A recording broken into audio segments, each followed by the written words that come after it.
Today, I'll show you how to turn off companion mode in Google Meet so you can get back to a normal meeting view without any confusion.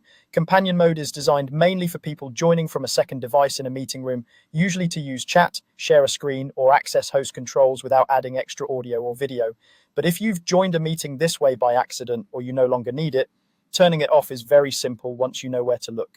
Let's start with the basic idea. There isn't a separate off switch inside companion mode itself. Instead, the way you leave companion mode is by leaving that special session and then rejoining the meeting like you normally would. So you can think of it less like a setting and more like a specific way you joined the call.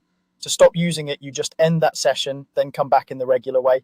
If you're currently in a meeting using companion mode, look for the standard leave or hang up button. This is usually a red phone or call end icon at the bottom center of your screen. Click or tap that button to leave the meeting. When you do this, you're not just stepping away from the conversation, you're specifically ending your companion mode session for that device. After you've left, you're no longer in the meeting at all, which is exactly what we want for this next step.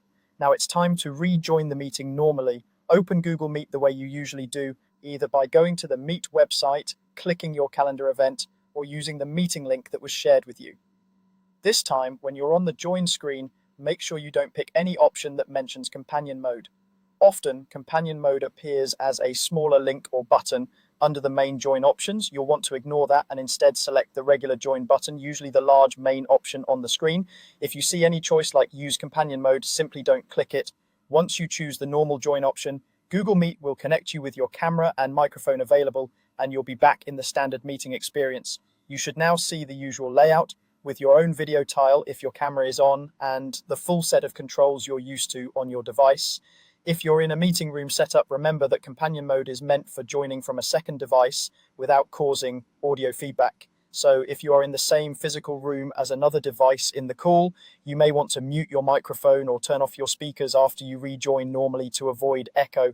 But if you're just on a single laptop, desktop, tablet, or phone, you can use it as you usually do. To recap in simple terms, you turn off companion mode by leaving the companion mode session using the hang up button, then rejoining the same meeting through Google Meet in the normal way without selecting any companion mode options. Once you've done that, you're no longer in companion mode and can continue your meeting as usual.